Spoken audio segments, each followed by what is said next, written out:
What's up, everybody? Before we get into the episode today, we want to give you a very important reminder. You only have a couple of days left to back the new awesome Kickstarter that we have for Game Nights tokens, featuring some of your favorite guests from Game Nights emblazoned and commemorated forever in token form. That's correct. There are 10 different tokens, and when you order, you get 4 copies of each one. That's 40 cards total. There are foil and non-foil versions available, but just want to say, we recently reached our stretch goal for the foil versions, the premium sets. So if you order one of those, you are guaranteed to get one of each of our tokens, Jimmy and my tokens, signed, and the custom-made deck box. Yep. The stretch goal has been reached, so anybody from now until the end of the Kickstarter will get those. And again, only a couple days left. The time is running out, and we're never going to print these again. So get on over to that Kickstarter and order it now. And make sure you get the premium set if you can. The cards are foil. Josh and I are going to be signing one of our tokens inside of those, as well as it comes with a custom deck box built just for this, only for the premium backers. So you guys can click the link below. It's going to be on our Twitter. Basically, everywhere you look, you're going to be able to find it, but get on it quickly. We'll never be selling these again. And one more thing.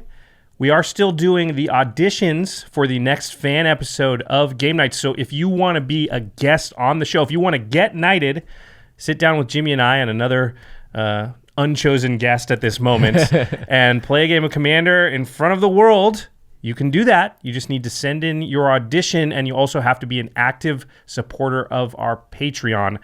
So if you go to patreon.com/commandzone and sign up, all that information will be there. Yep, that's right. 18 plus only. Make sure you do that. Again, that deadline is coming up very quickly. You don't want to miss out. We only did this one time last year, and this is probably the only time we're doing it this year. No guarantees. So check out all the links below and all that. All right, are you ready to get into the episode? Let's do it.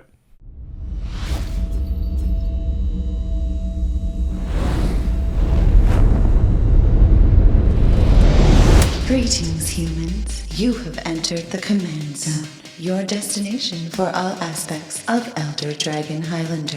Enjoy your stay. Buddy, you're a boy, make a big noise, playing in the street, gonna be a big man someday. You got mud on your face, you big disgrace, kicking your can all over the place, singing, we will rock you. Come on! We will rock you. By getting to Mythic and Magic the Gathering Arena. What's up, everybody? How's it going? You are watching / listening to the Command Zone Podcast. I'm your host, Jimmy Wong. How's it? It's Josh Lee Kwai. Let's put those lyrics away. Yes, we totally didn't have the lyrics in front of us. I still messed them up somehow. I really don't know any of the lyrics to Queen songs. I just know like 3 or 4 like points in each song where I'm like, I know the words there, and then you're singing along, and you're it's very hard to sing along because it's Freddie Mercury. Freddie Mercury had an impossible range that you cannot follow. Yeah, it's like you always 4-octave range. Or it's something insanity. Anyway, on a completely unrelated note, today's episode is unrelated to Commander. It's unrelated to Commander, right? So every once in a while, we'll do an episode about something else, and today's going to be about Magic Arena. Jimmy and I have been playing a lot. Oh yeah, and we know a lot of people like us. They are on the grind. They want to get that little icon. They want to reach Mythic. And today we're going to help you figure out how to navigate that, how to get there, how to reach the pinnacle. And we are specifically going to be talking about Limited today. The standard environment is one that Josh and I are not as familiar with, but drafting in Limited is one I also think is potentially even easier to get to Mythic. We will talk about Constructed. I have some success there. So yeah, it's not.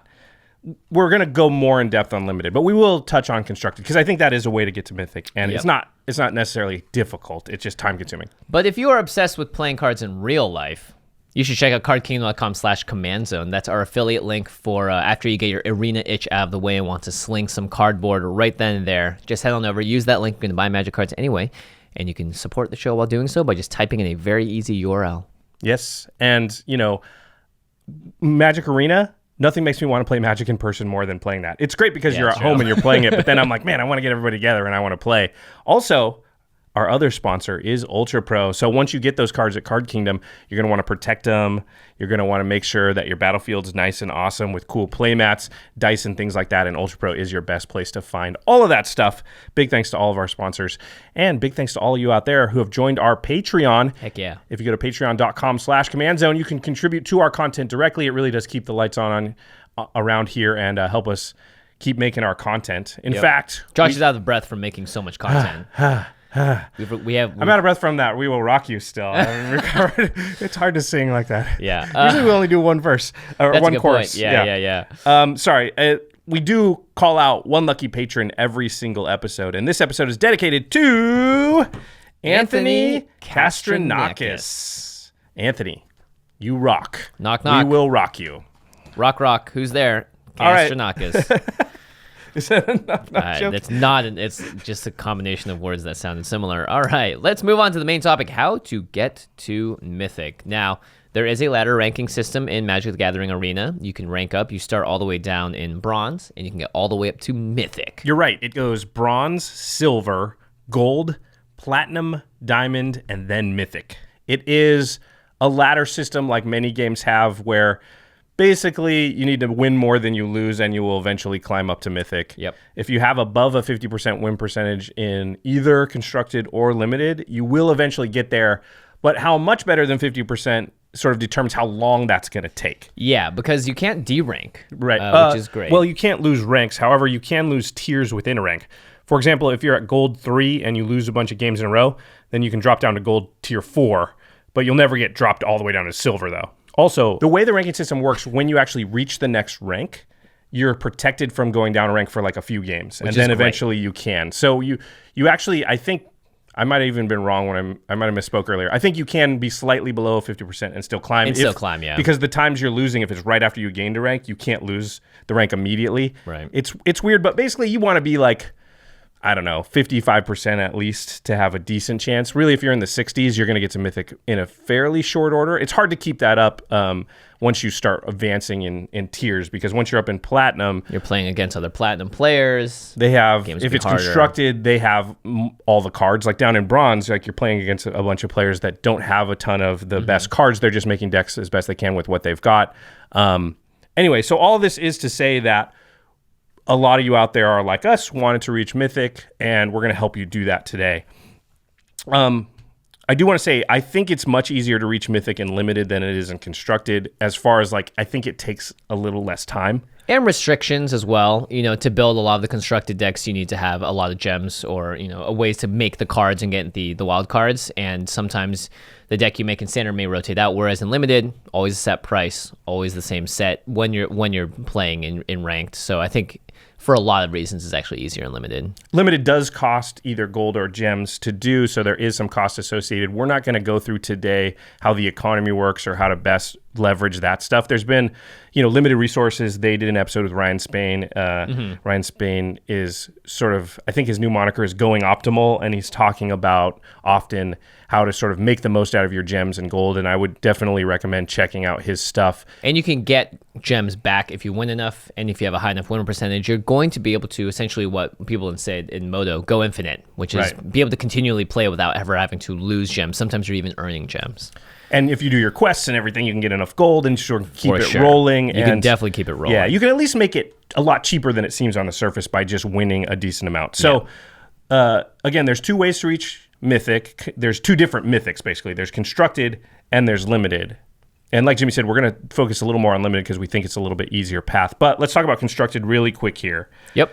The first step to reaching Mythic in Constructed is you need to build at least one of the top tier decks. And we're talking about Standard specifically, so you can always look up what's legal in Standard to find out what's going on. But yeah, top tier deck is you have to build one of the best decks in the format. And usually in Standard, there are 4 to 5 decks that are rotating around that, the best. Yeah, right now, and there are some decks I would say that are better than others to sort of increasing your rank, because the way that laddering works is, again, it's just that percentage thing. If you're just winning enough more than you're losing, you will climb ranks. You'll lose, you might go up 3 steps, lose 2 games, then go up 3 steps, lose 2 games, but you've still just gained a little bit incrementally, and as long as you keep doing that, you will eventually reach Mythic. Now, because the way that system's set up, though, there are some decks I think that are better for reaching Mythic than others, because if you play control deck, let's say. Oh, you're going to take a long time. Right. Each of your games might be 20 minutes.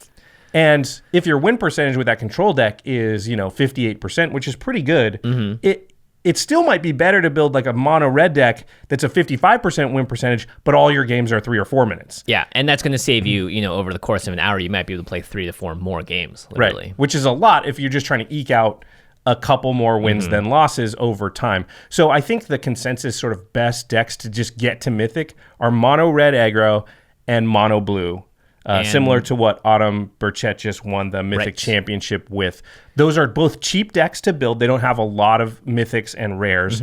And they're fast aggro decks, so they win fairly quickly. There's the mono white one as well, which also had a pretty big showing at the last Pro Tour. So yeah, the monocolor decks, one, you'll have to worry about expensive mana bases. I think that's a big reason it makes them cheaper, Yeah, and also I think they're, playing a mono red aggro deck is hard. There are a lot of like small intricate things that you need to do correctly.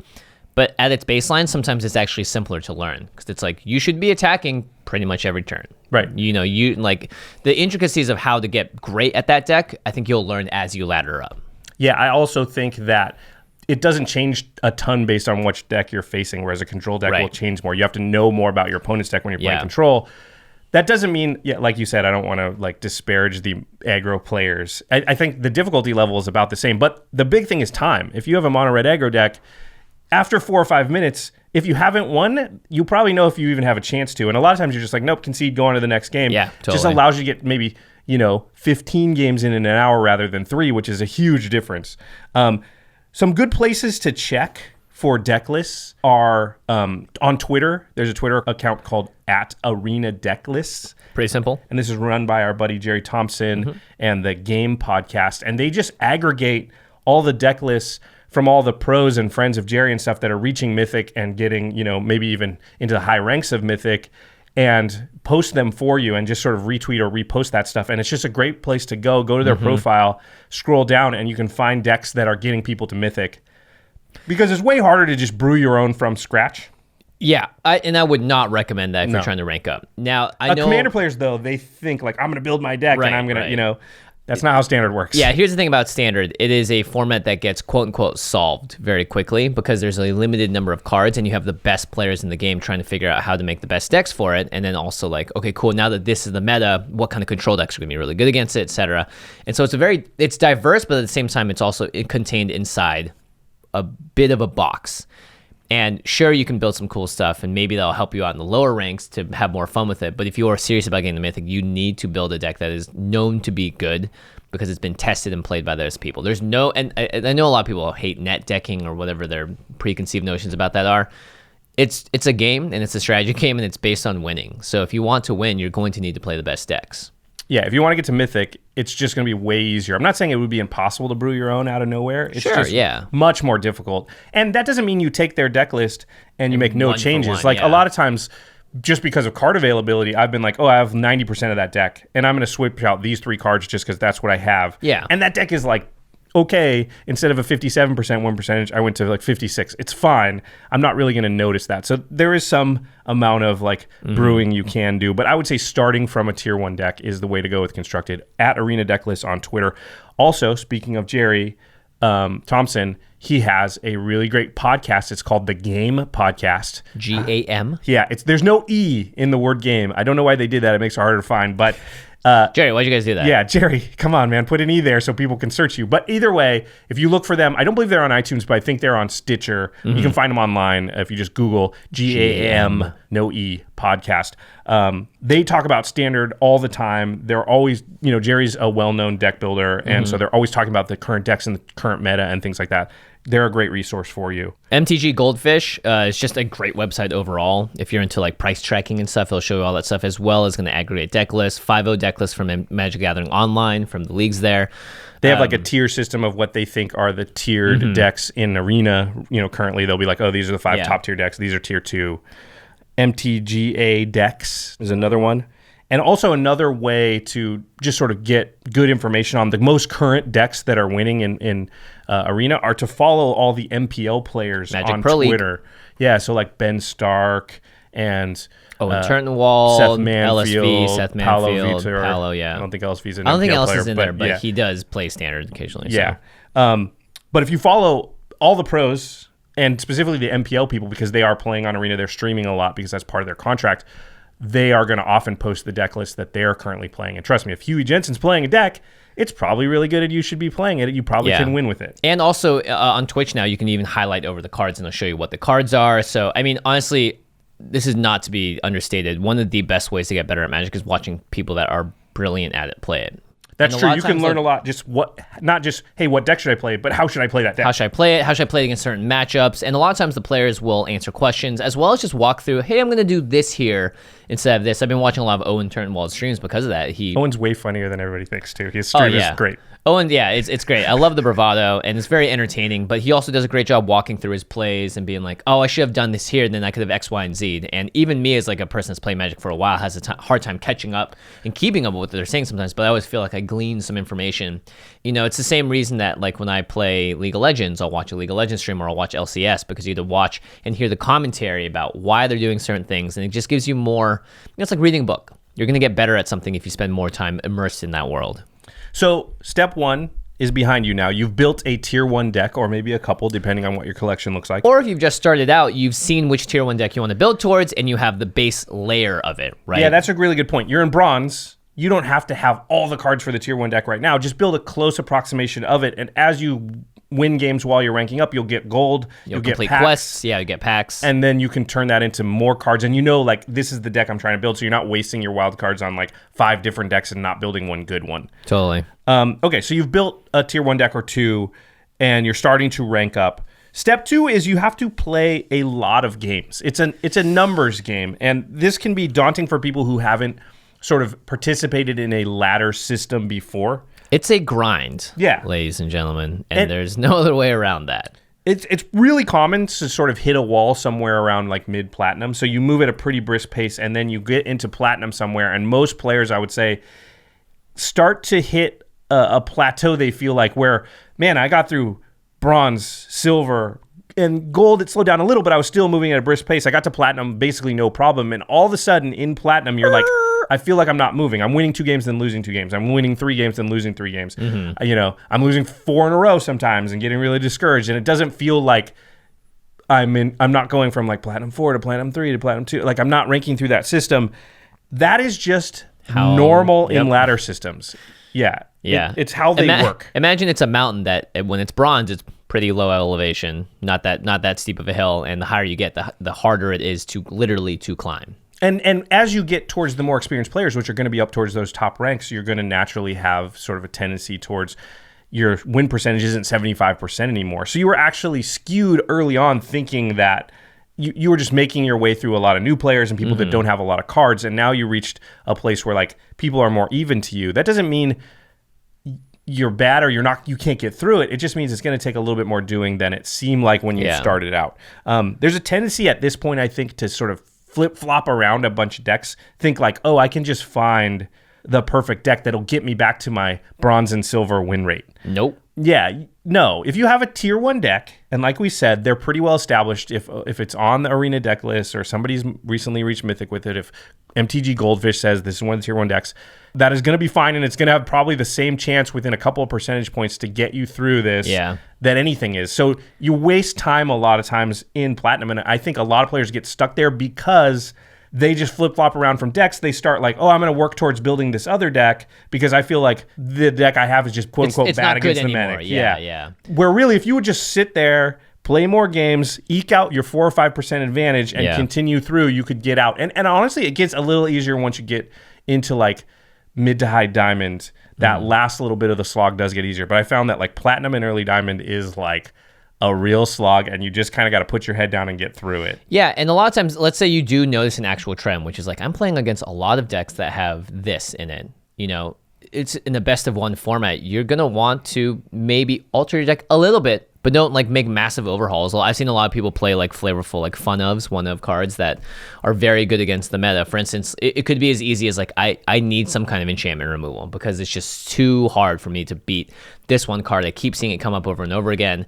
And maybe that's something you change momentarily. Maybe it's something you take out of the deck as soon as you're out of that range. But like, don't do huge overhauls. It may feel right in the moment, but it probably won't reward you. Definitely, I would say if you want to get to Mythic and that's one of your goals, don't just flip-flop to a brand new deck and start building a brand new deck. Because seasons only last for so long. You only have so much time to get through it. And like stopping midway through, building a brand new deck, and then guess what? you don't know that deck as well. So you're going to be worse at it at first. So it's actually going to hurt you. And even if it is slightly better against the meta, which probably it's not, if it's another tier 1 deck. What's the win percentage differential? Yeah, is it 2 or 3%? Because if it is, then you may as well have just spent all that time playing more games and eking out your little advantage there. And a lot of it might just have to do with your own skill as well. Yeah, that's true. Maybe you just do need to get better, and playing the same deck will get you better. Yeah. Like, you'll know, like, oh, I'm in this position. What are the 2 cards I need to draw in a row to win? Okay, that's the only way I'm going to win, then I have to play towards that out. One of the things I did, because I was playing mono red through, and when I got stuck in platinum, and it took me a little while to realize when I was in the mono red mirror, I needed to pretend I was the control deck in those mirrors, and that allowed me to win a higher percentage of the mono red games. Right. So that was a big moment for me that like allowed me to get a couple more percentage points and sort of move through there. The last thing I want to say about this is laddering can be super swingy. It's not uncommon to lose 10 or even 15 games in a row. Just that's the way the cookie crumbles, because you're not, if you're a 60%, you can lose 10 in a row and still be a 60% player. Winner, yeah. Yeah, it's just that's the way that sort of variance works. And I think a lot of people, they'll lose 10 in a row and it's just like, oh, I'm totally changing my deck. This deck sucks. Yeah, also don't let that tilt you off the face of the planet and make you play worse. Take a break. Take a break. Okay. Throw the paper behind you. So that's constructed. That's how we're going to go. That's as far as we're going to go with constructed. Yep. Good luck. Grind it out. Build a tier 1 deck. You can do it. Plenty of places for you to look to. And again, I honestly, if you're having a real specific problem, go on a stream and be like, hey, Jerry, like, this is what's happening. What do you suggest? And maybe they'll see it, maybe they won't. If they don't, no big deal. You can ask it again. You can ask it on someone else's stream. Maybe someone in chat will answer you too. But there are ways to get a lot of help out there and use the resources we talked about earlier. Okay, now we're going to move on to limited and specifically draft. And best of 1 draft, which I think is the only way at the moment to get to limited Mythic. In constructed, there is a best of 3 and a best of 1, which I still think best of 1 is probably better if you're just speed, looking to get to Mythic as fast as possible. But in draft, that's your only choice. And notably, by the way, best of 1 decks are going to be slightly different than best of 3 decks, because without the ability to sideboard, you need to change your deck a little bit to adapt for a larger meta. Also, Nexus of Fate is banned in best of 1, but not in best of 3, so the deck lists are different. So yeah, that's a good point. We're still talking about constructed here. Make sure when you look at a deck list on one of those other sites that if it's best of 3, you're not trying to use it in best of 1. Trust me, those people have figured out the differences between those 2 formats, and use the best of 1 decks in the best of 1 and the best of 3 and the best of 3. And there's no shame in taking a deck from the internet and making it your own, because again, a lot of the times you could put the best deck in the worst player's hands and they're not going to get a whip percentage. It's about what's in here, guys. It's about what's inside. Okay. Now, for real, on to draft and limited. Again, we think this is the easier path. I think it actually just takes less games in general to get there, because a lot of constructed is about what cards you have available to you, and draft is more about your skill at draft. Yeah. Also, specifically, I've found that not as many like top level players are in the draft meta world, because there was a huge thing trying to get to top 10 for constructed for the Mythic Championships at PAX East, and you find a lot more. There's no reward like that in limited, so there's not the incentive, right? Yeah. So you're gonna see. I mean, I think in general, and this is me generalizing, I think the general quality of the player pool is slightly less than constructed, so it also means you're playing against an easier field slightly. So if you want to get that Mythic rank, you just want to say you had it, take a screenshot of it or whatever. I think draft is a slightly better way to do that. Absolutely. So we're going to talk about how to best navigate the draft a little, and then we're going to go over some arena-specific tips and tricks, maybe little exploits to give you that extra mileage, that extra edge. Yeah. So things to keep in mind here. We're talking about arena specifically. So Magic Online and real life drafts do work differently, and not all this stuff, a lot of it won't be true. And we're talking about best of 1, which is different than best of 3, and does change how you do things. Yep. And I think knowing that gives you an edge over the other players that sort of approach it as if it's the same as a paper draft or something like that. Yeah, totally. Your goal is to go 5-3 or better. 4-3 is also fine. But by the way, when you get to 3 losses, then your draft is over. Yeah, you claim whatever prizes you have gotten up to, and then you have to do another draft. So you don't need a bunch of 7-0 drafts. And I think people get confused. They're trying to get the best possible deck. But what you actually want to do is get the most consistently good deck. You don't need a bunch of 10 out of 10 decks and a few 1, and by that drafting style, sometimes you get a 2 or a 1 out of 10, because that's that's not going to help you. If you can just go 4-3 and 5-3 every time, you will reach Mythic, and you'll do it fairly quickly. We're not going to attempt to teach you how to draft on this episode either. There's not time to do that. So if you're totally unfamiliar with draft and you don't know how it works, well, Limited Resources is probably the best place for you to go. Marshall Sutcliffe and LSV every single week for years and years now have been talking about Limited, and they can really bring you up to speed. And also, they're the reason I'm good at Limited in any ways by listening to the podcast. They're the reason this podcast exists. They're actually the reason we have a podcast. So yeah, shout out to Marshall. And then the Lords of Limited is another podcast with a couple of MTGO grinders that they just play literal hundreds of drafts on each format, and they just know a ton about it. Yeah. Ethan and Ben. And so both of those podcasts are great places if you're less familiar with draft and you're trying to get caught up. One last thing, the big thing that's different in draft and arena, that's different than MTGO and IRL, is that you are not drafting against other humans. So normally what a draft is, you have 3 booster packs in front of you, you're sitting around a table of 8 people total, and everyone's passing cards to each other. In this format, you're drafting against computers that have algorithms that help them determine what card is the best, what card is open, what cards are, and that is going to determine a lot of things, and we'll talk a little bit about that later as well. Yeah, you're drafting against bots. You're drafting against AI. Yeah. And there are ways to play that to your advantage. There are actually quite a few ways, if you know the intricacies, to sort of eke out advantage that way, which I think is no different than trying to eke out advantage from human opponents by knowing cards that most people underrate or things like that. You can know that about the bots too. Yeah. I think they actually might program that into the bots as well, that they'll underrate certain cards if they're in a certain format, or certain colors. So let's talk about, we're going to talk specifically about Ravnica Allegiance here because it is the most recent thing. And I think the way the bots are right now, they change, but for future sets and things like that, you'll still be able to find those exploits that are probably similar to what's going on now. I think there's always going to be some level of that, just the way AI works. So I think the best guilds in order are the Esper Shard guilds, so either Orzhov or Azorius. I think Azorius is slightly stronger, but they're close. I like to be in some combination of those colors if I can. Mm-hmm. I think the second best guild, and this is where I sort of detour from what a lot of people are saying, this is for Arena specifically. I think the second best, it's really third best, right? Orzhov, Azorius, Esper Shard, some mix of black, white, and blue. Mm-hmm. Number 1. Number 2, I actually think just not black blue, right? Because Dimir is not. Yeah. But the second best guild I actually think for Arena is Rakdos. Mm-hmm. I've had a ton of success drafting Rakdos guilds on Arena and just consistently being able to at least 5-3 with them. Yeah, and for me, I've 7-0'd the most with Rakdos. In general, just building hyper-aggressive decks. Yep. Decks that are streamlined, decks that aren't trying to do anything fancy, cast big spells, sit there and wait to adapt and do stuff like that. You're just crashing in with menace creatures, you're pumping them up, you've got combat tricks, and it's very hard for people to stand up to that and slow you down sometimes. Yeah, because there's a lot of it's known as a slower format, so people aren't prepared for the aggressive decks. In Guilds of Ravnica, the Boros deck was known to be very strong, and when you drafted, you had to know, I'm going to face some Boros decks, so I have to be able to beat it. Rakdos, I think, isn't as widely played, and people aren't worried about it. So when you come in with a pretty decent Rakdos deck, it's best of one. Yeah. They just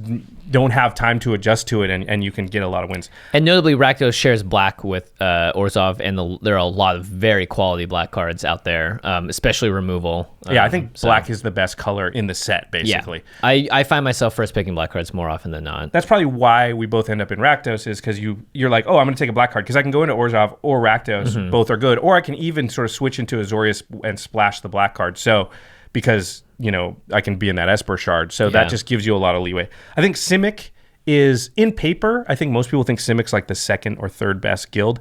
On Arena, I think it's still good. You can still draft it, but I think it's the fourth best here. And then I think Gruul brings up the back end. But I want to say, I think you can build good decks in all the colors. I don't think it's I agree. Yeah, I don't think it's like Guilds of Ravnica where you didn't want to be Celestia and you didn't want to be Golgari basically ever. Although in Arena, I think Celestia ended up being okay if you just forced it every time. But I think all of these, a decent version of these, will get you to that 4-3-5-3. Mm-hmm. So you can draft all of them, but that's the order that we kind of like. Also, we have a note. You mostly want to be straight two-color, maybe with a small splash, but most of the time, especially Rakdos, you don't want to splash at all. At all, yeah. You need to be very focused. Again, and the big thing I want to keep harping on is we want to go 5-3. We don't want to draft the perfect deck because it's just not possible. So you want to draft a deck that's consistent, that has the right pieces, and you're not clinging on to some dream that's going to hurt you down the line when you actually end up playing the format. we're going to go over the best commons here in each color just to give you a roadmap real quick of, when in doubt and you're not sure, it's good to know what the best common is because you can just grab that and never feel too bad. So in black, it's Blade Juggler. Yep, or Ill-Gotten Gains, or Ill-Gotten Inheritance, which was the one that drains Ill-Gotten Inheritance. Yeah. Blade Juggler is pretty universally thought of as the best common period in the whole set. In blue, it's Chillbringer. Chilly Bee. In red, it's Skewer the Critics, which is the Spectacle Lightning Bolts. In green, it's Soroform Hybrid. And in white, it's Summary Judgment. So something important to notice here, guys. Skewer the Critics, Summary Judgment, and Chillbringer are all forms of removal, or at least tempo-based or something in a way. So, again, removal is always important. And the bots even think the other best black card is going to be a removal spell, yeah. Yeah. And I also want to say, in a lot of sets, it's not advisable, and I think people who draft a lot kind of have this notion hammered into their head that, like, early on, you don't want to take 2 color cards. That's like way different. Like if I take a black card, then I can pair black with multiple other colors. But if I take a black and white card, I have to be specifically black and white to play that card. Yeah. I think in this set and in Guilds of Ravnica, that's not as true because you're not even going to be able to draft all the 10 color combinations. So if you take a black card, you are only going to pair with red or only going to pair with white, right? Because those are the 2 guilds that are available in this set. So I think it's much easier and totally fine to take powerful 2 color cards as pack one, pick ones. So these are cards like Mortify, which is probably the best uncommon in the set. Savage Smash, Law Mage's Binding, Consecrate Consume is a really good one. All of those are removal spells, Jimmy. Yeah, even Collision Colossus I found is good, especially in the best one format, because if you're playing green or red, you can just get rid of a flyer. Yep. Right? So that is very helpful there too. So don't be scared to first pick a 2-color card. It's more likely you're going to be able to play it because you're shooting for one of 5 different color combinations instead of one of 10. Yeah. And also, the guild gates make it easy to splash. So even if you're in you grab that Mortify, which is black and white, and you end up in an Azorius, if you grab a couple guild gates and maybe a Gateway Plaza, you can even splash that card. You're very rarely going to play it on turn 3, right? Because it's a 3-mana removal spell, and a lot of times you want to get rid of enchantments with that thing too. Right. So yeah, it's fine to play it on turn 7. I first picked that thing a lot. Yeah. Now there are a lot of cards in Ravnica Allegiance that are 2-color, but there's 2 colored mana symbols of each color. So it'd be like black, black, white, white for Basilica Ghost Hunt, I think that's what it's called.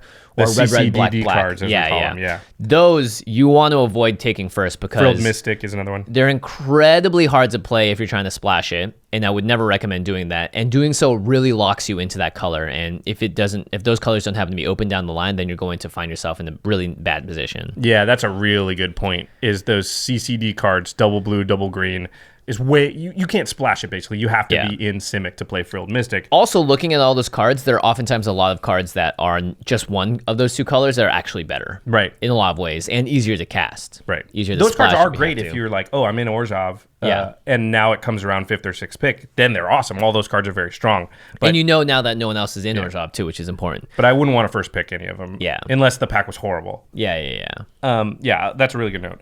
There is actually a 6th deck. It's the Gate deck. And this used to be on Arena very early on. People pinpointed like the bots did not know about this deck or had it way down in their pick order. Must have been way down in the pick order, yeah. It was really easy to get it every time. And now they've fixed that, and the bots are taking gates higher, and they're taking what we call the gate payoff cards higher. Yeah. And so the deck's harder to get, but it is a real deck, and sometimes you still can get it. I've been drafting a lot of Arena recently, and I have noticed that a lot of these cards are still going around. So. You just don't see, like, they'll take them sometimes, so you don't get all of them like you used to.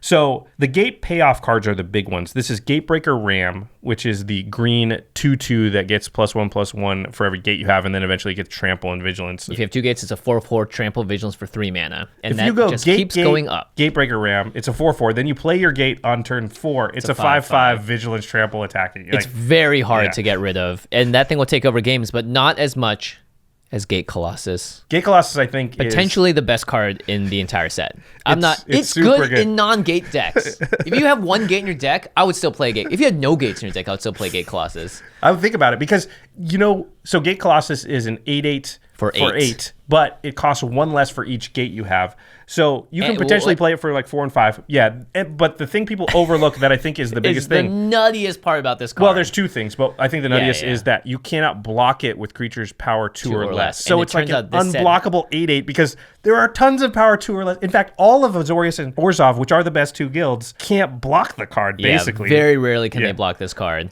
All of the Afterlife, when it's spitting out 1/1 tokens, Gate Colossus just walks right over them. You can't block it. So it's unblockable 8/8. Also, if you play a gate and it's in your graveyard, you can choose to take it from your graveyard and put it on top of your library. So it's also a recurable thing. Now, obviously, it takes your draw step. It's not card advantage. But if Jimmy just said it's one of the best cards in the entire set, to be able to just keep drawing it every turn is very, very powerful. So Gate Colossus is really good. Gates Ablaze is a board wipe that does damage to each creature equal to the number of gates you have. Right. That's a very strong card because Gates decks tend to be slow because you're playing tap lands. Mm-hmm. And so a lot of times... oftentimes more than 2 colors. Right. And so a lot of times you're just a little bit behind the curve. Gates Ablaze destroys their whole board, and then you just 3-for-1 or 4-for-1 them, and it's very hard to lose from that position. Another thing about Gate Colossus is sometimes when you're redrawing it off the top of your deck, you can play Gates Ablaze and then Gate Colossus for 2 mana. Right. And then you can still do something else on top of that, right? So like the Gate Colossus is just, it's one of those things that there are very few cards in Limited that when you play it on its face says you have 2 turns to do something, to beat this, otherwise you will die to it, right? And so like opponents have to answer it, even if you're draining a removal spell out of their hand. I've had games where my opponents knew I had Gate Colossus, so I played into a removal spell because I knew I was going to get it back, and then they could play another better creature in that situation, like a flyer, that they're like, crap, maybe I should have waited for that instead. So there's lots of different reasons why Gate Colossus is just an absolute bomb. Another gate payoff that's really good is Archway Angel. You gain 2 life when it enters the battlefield for each gate you have. Again, gate decks tend to be slightly slower. Yeah. And so just be able to, like, I play this, I gain 8 life, and then I stabilize, right? Because you were trying to race me. Things too. Yeah, and it's a good blocker. And then Gateway Sneak is like a Shadow Mage Infiltrator. It's a 1/3 that when it deals combat damage to the opponent, you draw a card. But if you play a gate, that turn it's unblockable. So it's a card draw. I think that's sort of the worst of the gate payoffs, but it's still good. Well, yeah, being able to draw a card consistently off of Gateway Sneak is it feels very, very bad. The one thing I'll say about the gate deck is you need to take the gate payoffs and the gates very highly. It's harder to get. You used to be able to get 12 to 14 gates pretty easily, and now it's tougher to do, but you can still get 8 to 9 I found is if you want to, and you're just like whatever, I'll take this Rakdos Guild gate. And at a certain point, if you've got a Gateway Colossus, a Gatebreaker Ram, and an Archway Angel, then gates become really good in your deck, and you'll take them over most like almost moderate playables. Yeah. So I've had packs where I take a gate first pick. And then as soon as I see a gate payoff card, I snatch it up immediately. I don't even look at the rest of the pack because I just know it's that important. But there are definitely going to be guides online as well as people that have done the gate draft if you want to check that out. Yeah, and speaking of watching things online, and we talked about this earlier, this is another place where you should watch the pros. You should look at their live streams on Twitch. You should watch their VODs. You can find their draft videos on YouTube. They're going to go over their drafts, why they pick what they pick, and why they make the plays that they play. Ben Stark is one of the greatest Limited players of all time, and he's streaming all the time now. A really good resources. Owen Turtenwald and those other people, they do Constructed a lot, but they'll do drafts sometimes. Ben Stark, I know, was doing draft like all the time. So yeah, Kenji also as well. Kenji's very a great one. Yeah, great person to watch. I think Caleb has done some drafts as well. Caleb D MTG. So lots of great players out there, as well as just full-on videos that channel's released that are like how to draft the gate deck. I bet if you look that up right now, you can find a video how to do it. Okay, so you've drafted your deck. Hopefully you're an Esper or Rakdos, or maybe you got the gate deck. There's some stuff we want to talk about that's Ravnica Allegiance specific here, because it does create a lot of interesting gameplay scenarios. So one of the reasons I think Simic is maybe not as good is because a lot of people play it wrong, and it leads you to play less powerful, not as many threats because you're waiting to use their activated abilities and it stuff. Leads people to sort of, when you make a mistake, you get blown out. Because if you have, say, Soroform Hybrid, which is a 2-mana 2/2, but then you can pay 6 mana and adapt 4, so it becomes a 6/6.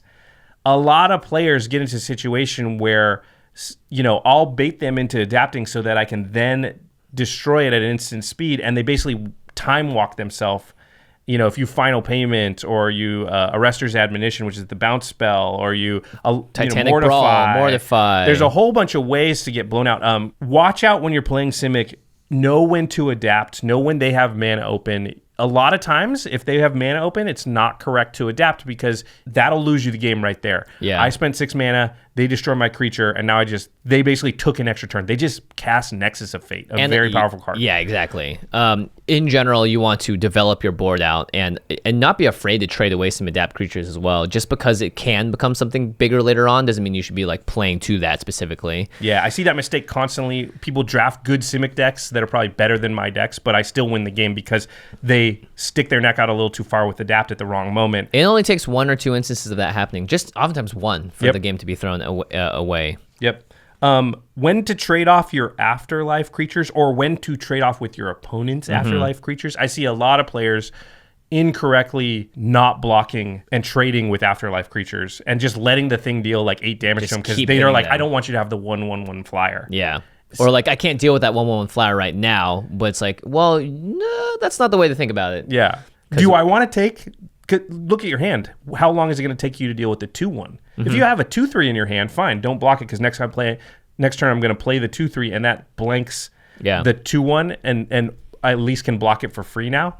But if you're looking at your hand and you're like, well, that 2/1 is going to hit me 3 times before, just block and trade. Yeah. Give them the 1/1, deal with the 1/1 later. It's a lot slower of a clock. Yeah, the afterlife player is going to be incentivized to attack to get the 1/1s, and you're going to need to figure out when the best time is to block it, because it's either you take 8 damage over 4 turns, or you take no damage over the first turn, and then like 1 damage in the air in the next 3 turns. Right. It's a much better trade-off to take just that 1 pinger in the air. Also, it only has 1 power, so it's not as good of a blocker if you're able to go on the offensive at some point. Yeah. I think people are way, way too reticent to give the 1/1, to block the afterlife creature and trade, because it does feel bad. You're like, I'm losing card, they're losing card, but at the end of it, they have a 1/1 flyer. But a 1/1 flyer is not a full card worth of value. It's a piece of a card. The same goes for death touch creatures. I found a lot of people really reticent to block a death toucher because they're like, well, I don't want to lose my creature because I should be able to block this 1/2 better.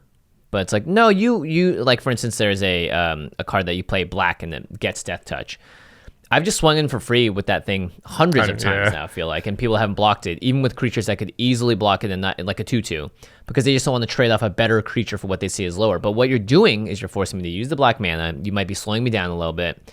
Just don't let your opponent get away with things, and it's okay to trade cards in this format. Like you're going to be better off for it than just continually taking the damage. You also got to think, like, if you've got that 1/2 death toucher, what cards in my deck are going to get me out of this situation without trading a creature? Yeah, exactly. And do I want to use those cards on the 1/2 death toucher? I'd rather just use my 2/3 or my 2/2 or whatever I've got and just like, hey, listen, whatever, let's trade right now to get that thing off the table. So maybe if I play a 4/4 later, it's not facing down a death toucher. I've seen the same thing with Plague White, a creature that when it becomes blocked gives the other creature -1/-1. They call it 2/1 unblockable because nobody wants to block it. No one wants to block it. Just if you can trade with it, just do it. Just trade with it, yeah. Unless you're the aggressive deck. But usually the Plague White decks are in the Rakdos decks, and they are the aggressor. Yep. And you should just trade away. We'll talk about that in a minute. Addendum's a really weird one because it wants you to cast instants during your turn for extra value. But a lot of times, and I see players make this mistake. Addendum's great, right? Arrester's Admonition is the one I'm thinking of. It's 2 and a blue. It bounces target creature, and if you did it on your turn, you draw a card. Mm-hmm. But there are many times when I'll still want to cast it at instant speed because the Sora Form hybrid thing, that's way better than me drawing a card. That's going to win me the game, right? Yeah. If they adapt it. And if they don't, maybe I have something else to do, or maybe, I was willing to take that risk. Creatures with Savage Smash. Yep. Like you definitely look. It's fun to get the additional text on it, but the card by itself, 2 in the blue bounce creature at instant speed, is also a card that I would play in any limited format. So sometimes you just kind of like close your eyes a little bit and be like, it's still really good here, so I should be using it. The extra value you're going to get from the other turn isn't as good as now taking 5 extra damage because they cast a pump spell. Sphinx's Insight's another one where you can draw 2 at instant speed, but if it's during your turn, you gain 2 life. Yep. A lot of times against a smart player, just holding up the mana and making so they don't adapt, even if you don't have anything else, is worth it. You lose the 2 life, sure, that you would have got, but at the same time, you gain it because they didn't make a play that would have been easy to make if you were tapped out. Stuff like that. You put a cool category here, which is what to play around. So when we're drafting Ravnica Allegiance, what are some cards you're thinking about they might have? And there are a lot of them. there are a lot of cards with flash in this set. One of the ones that has gotten me a lot, even though at sometimes I'm like, I think they have this, I'm still going to attack anyway, is Fairy Duelist, which is 1 in the blue. It's a 1/2 flyer that when it enters the battlefield, a target creature gets -2/-0 until end of turn.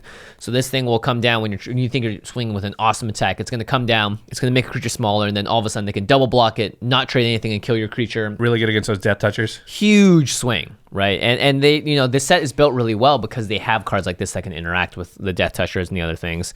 Same thing goes for Slimebind. It's an enchantment with flash that gives a creature -4/-0.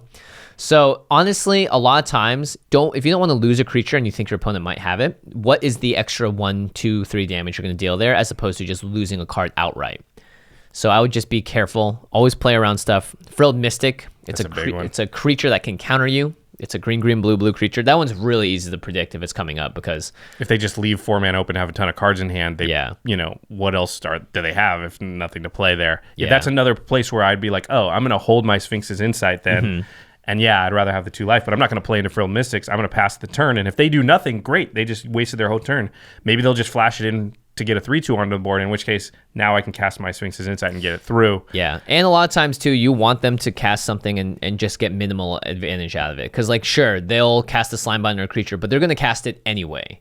And if they can do it in a way that doesn't have you lose the creature outright, then even better. Another thing, and I think not enough people sort of consider this, is spectacle cost. Mm-hmm. So if you're playing against a Rakdos deck or a deck that has either black or red, when they make an attack, if you can trade or whatever, it's a lot of times better to do it, even though, it's like the Plague White thing you were talking about. Yeah, I'd rather keep my creature, but if they spectacle here, they're going to Blade Juggler for 3, which I'd rather just trade my 2/2 for their 2/2, even though, hey, I got a Sauroform hybrid. That's going to be a 6/6 later, but it's going to set them so far behind if they don't get to spectacle something now. They're going to have to make a much worse play, and I still get a 1-for-1 that a lot of times I will trade against the black and the red decks, thinking that, oh, they're trying to get spectacle here. They're trying to enable spectacle here. Yep. So it's just something to consider. Okay, now to the fun part. We're going to talk about Arena-specific tips and tricks, and maybe some would call them exploits. Because Arena is different, you're drafting against bots and not other people, you can notice patterns.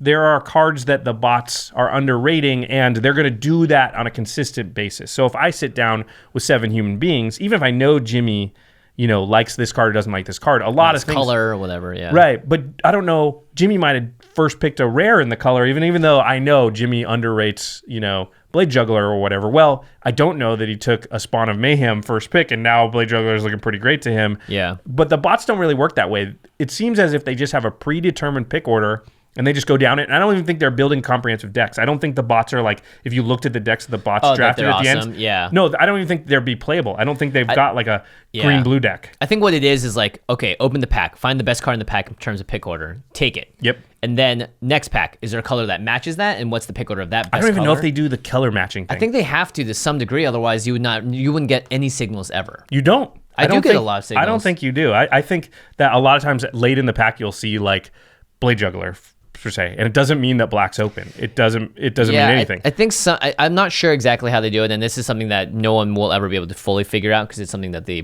programmers need to keep very close to the heart, otherwise people would exploit it.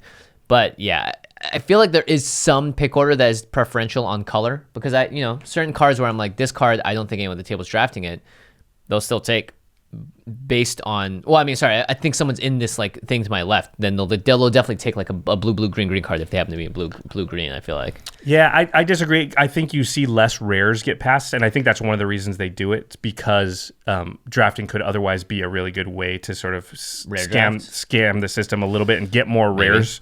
And I think that they want the bots taking the rares just so that a player doesn't get 10 rares in a draft and sort of screw their whole economy. Either way, we have no idea. Right. But if anyone has anecdotal evidence, then let us know as well in the comments. There are patterns you can notice. So one thing I really have noticed a lot is that on Ravnica Allegiance specifically, the bots just don't like the card High Alert. Or Dovin's Acuity. Those cards are always in the same pack because there is an uncommon print run. And so you can actually tell what uncommons were there if you play enough. Mm-hmm. Dovin's Acuity is another really good card. Both of those decks those are build around me enchantments. Mm-hmm. And so I think knowing that those cards are not going to be taken by the bots, you can sort of hedge towards those decks if you're near those colors towards the end of the pack. Because normally for a build around me enchantment, you need to take it early and then build around it, right? But if you know no one else at the table is ever going to take it if they open it, you can kind of pre-build around it in case it gets open. So I'm talking about things like Senate Griffin. Courier, Senate Courier, which, Senate Griffin's the 3/2, right? Senate Courier is the 1/4 flyer for 3, which in the high alert deck, because it's a butt fighting deck, becomes a 4/4. 4/4 flyer for 3, which is insanity. In combat, yeah. So what I do is like somewhere around turn or pack 10 or so, if I see a Senate Courier, even though I don't have a high alert, I'm going to probably take 1 or 2 and just say, well, if a high alert does get opened at this table, it's going to get passed to me. Yeah. And so I'm just getting ready. And maybe I don't play those if I don't end up getting one, but I'm not wasting a really important pick. Yeah, at a certain point too, like probably around pick 10 or 11, there will be no cards in the pack you can even take. So then you're going to want to hedge towards the ones that be like, well, if the high alert does get opened and I want to go into that deck, I should take this card over just a random one in the pack. Yeah, Junk Troller is one where like late in the pack, I'll just sort of take it. Tower Defense too, yeah. if you're able to splash green.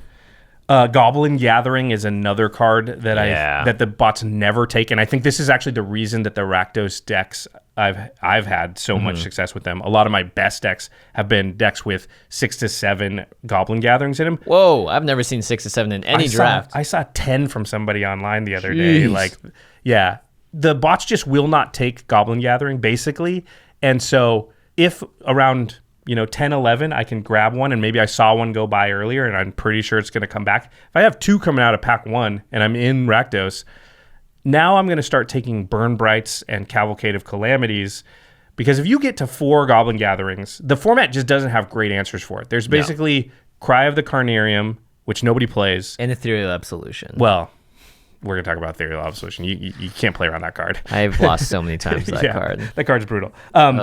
But Goblin Gathering is a very powerful card.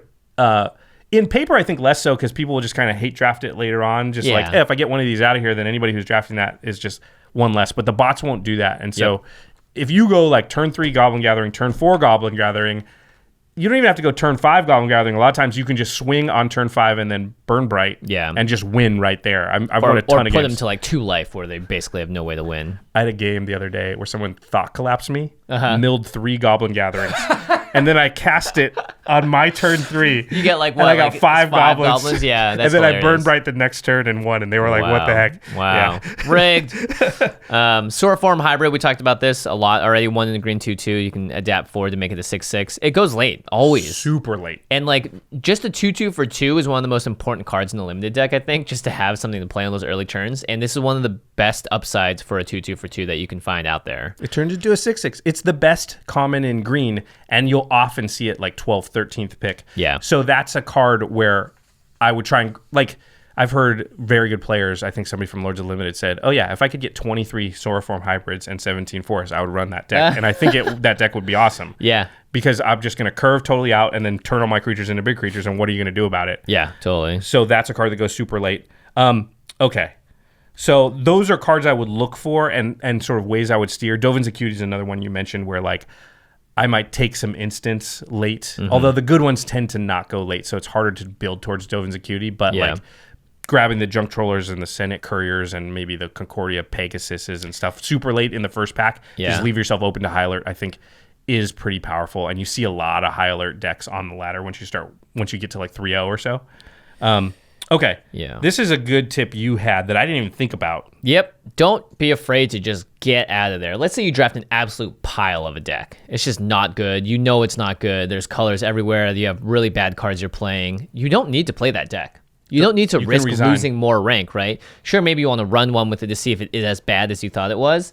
But going to get 3 losses on that deck may not actually be something that you want to do if you're trying to rank up. So if you're able to expense the gems, then you can just resign right there and just redraft again and get a better deck with a better chance to get you 5-6 wins. And maybe you took like a couple mythics that you needed for your constructed deck or whatever, and that's you got your value that way. I often will play the first couple because the way that the pairing system works, your first game is against just anybody who's 0-0. And then if you lose, your next game is going to be against somebody else that lost.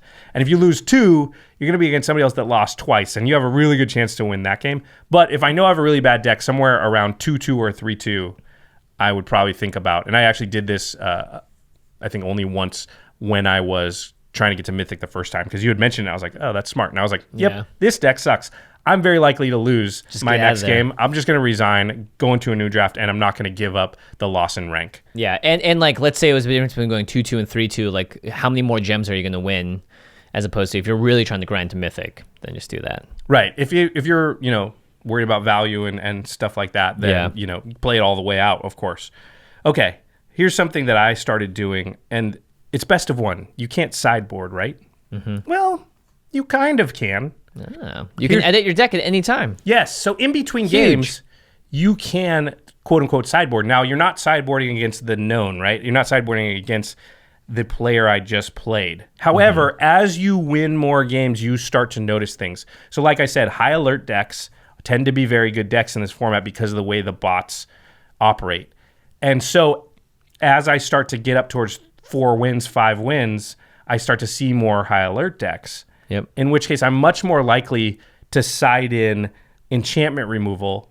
Somewhere around 4 or 5 wins, I'm just like, oh, my white deck, I'm going to take something out. I'm going to put in an exposed to daylight. Yeah. Because a lot of times, if you remove their high alert, their deck is done. Yeah, it's just bad. They got a bunch of 1/4s. Yeah. And if they don't have 2, and often they do not, that's just it. And once you get towards 6 wins, 7 wins, that's when your chance of hitting Ethereal Absolution is very high. Because if somebody has Ethereal Absolution, this is the sort of Elish Norn enchantment, right? It gives all your opponent's creatures -1/-1, and all your creatures +1/+1. Plus, it removes things from graveyards and makes 1/1 flyers, which are 2/2 flyers because of the Ethereal Absolution. Your opponent can't even make Afterlife tokens to block it because they immediately die because they're 1/1s. It's oppressively strong. However, if someone has that in their deck, they're going to win games because you cast that card and you immediately win a large number of games where it hits the table. Yeah, your percentage chance of winning that game skyrockets. It goes up so high. As a result, as you get towards the top levels, the 6 wins, the 7 wins, you're going to start running into Ethereal Absolution at a higher rate because Ethereal Absolutions get to the 6 and 7 wins very much more often because they have that card in the deck. Yeah. And so as I get up there, I might even side in, if I have them, 2 enchantment removal spells and sort of get ready to face those decks because I know the high alert decks are still going to be up there. Ethereal Absolution. Plus you've got like Theater of Horrors, Guardian Project. There's a bunch of good enchantment-based rares. And if people have those cards, they probably won games and probably are near the top. Yep, and you'll also see more Gate Colossuses as well. Yeah, that's a really good point. That's a really good point. I'd say one last thing, and this is more just set specific, but make sure you learn the sets so that when an opponent's holding up mana, you know what the options could be. And it seems like a daunting task, but once you spend a few hours playing the set, you're going to learn it really quickly. They have one in a white up. What could it be? It could be Sentinel's Mark. It could be the Summary Judgment. Yep. If it's something in the blue, it could be this, it could be that, So just knowing those things is going to help your win percentage a lot because oftentimes a lot of these games do come down to 1 or 2 mistakes that end up swinging the game in your opponent's favor. All right. To the listeners, have anybody out there reached Mythic in either constructed or limited or both? Do you have any tips for those who haven't? And if you haven't reached Mythic and you're struggling to rank up, what's causing you the most problems? What questions do you have? Maybe we can help answer them or our community can help you there. That's right. And of course, if you want to get off of Arena and into the real world and play some real Magic, well, that's all real Magic. Sorry, real Magic with real people. Sorry, it's all with real people. Commander is what you meant. Yeah, if you want to play real Commander, Magic. That's right.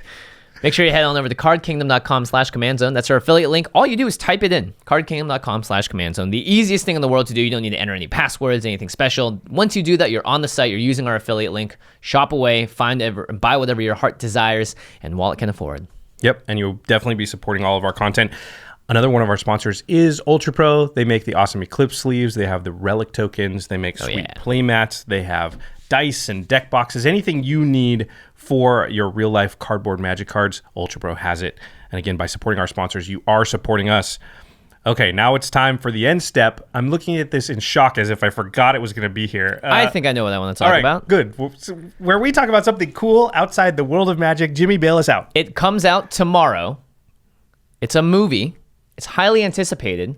It's by a new director. This is tomorrow when we're recording it, so it will have come out. Yeah, it will have come out by the time this podcast is out. And the movie is Us by Jordan Peele. Oh, yeah. I hear it's awesome. One of my most anticipated movies of all time. I don't like to get hyped up by anything, but every time I read someone talk about it, I see a review, it's like 98 or 100% on Rotten Tomatoes. I'm just like, I loved Get Out. It was one of my favorite movies I've ever seen. Jordan Peele, you may know him from Key and Peele as a comedian, but he's the guy's actually crazy talented. Crazy talented, incredibly passionate about horror, and if you haven't seen Get Out, that's an absolute must-watch as well. And Us looks incredible. It's got Lupita Nyong'o.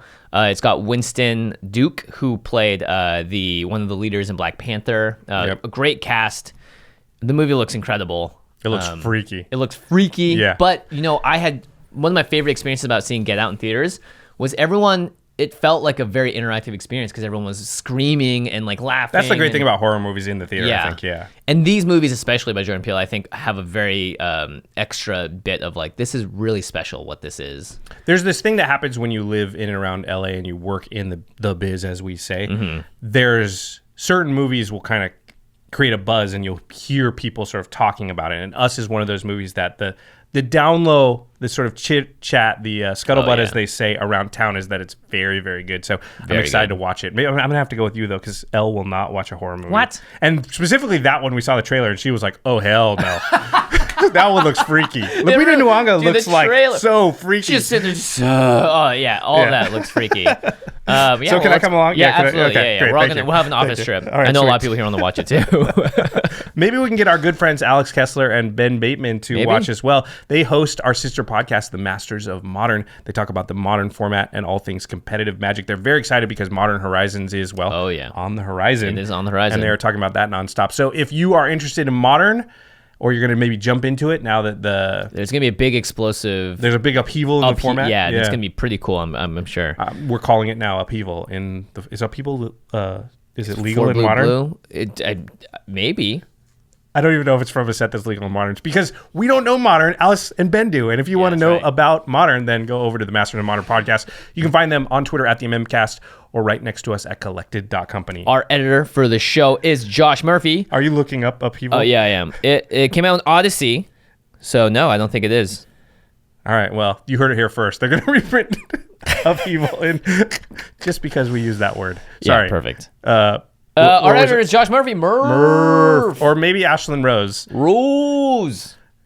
Special thanks to Geoffrey Palmer, who does the living card animations that we see behind us. Rose. I'm sure she's very happy about that. Right, what was it? Rosebud, yeah. Rosebud. Yeah, okay. Shout out if you know where that's from. Living Cards MTG on Twitter. Geoffrey Palmer makes these amazing backdrops, as well as the intro and outro to our show that you can watch at youtube.com/commandzonepodcast. We hope you guys enjoyed our Arena episode. If you guys want to see more Arena content, let us know. Obviously, we know this isn't we're not turning into an Arena channel, but we both love Arena. I honestly do think it is the direction of the future of Magic in a big, big way. So we would like to make more content for it in the future, perhaps in addition to all the other stuff. Who knows? We're never going to not do the Command Zone, so we're not going to stop doing Commander content, but we are playing a lot of Arena, and it is fun, and we assume a lot of you out there have tried it because it's so convenient and awesome. Also, if you want to bring someone new into the game, don't teach them Commander. We've said this many times. Have them download the client for free, play it for free, and give them a taste of what the game is about. And then I think that's the perfect tastemaker to get them into the world. Yeah, actually, it should be great for Commander players because it's a great way to teach people and let them dip their toe in the water. And then once they've done that for a little bit, hey, now you can come play Commander. And at least you have an idea of what's going on. Yeah, and the fundamentals. Yeah, really important. Yeah, that's a really good point. I also want to say, when some of you out there reach Mythic, if we've helped you in any small way, then we want to see the pictures of it. Send it to @CommandCast on Twitter, or you can just email us, or put it in the comments or whatever. Or the Discord if you're on Patreon. There you go. All right, everybody. Thanks for watching. We'll see you next time. Peace.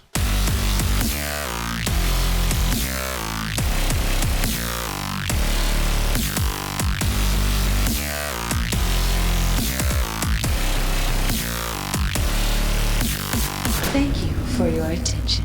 For further inquiries, send an email to commandcast@rocketjump.com or ask us on Twitter @JFWong and @JoshLeeQuai. See you later, alligator. Greetings, humans.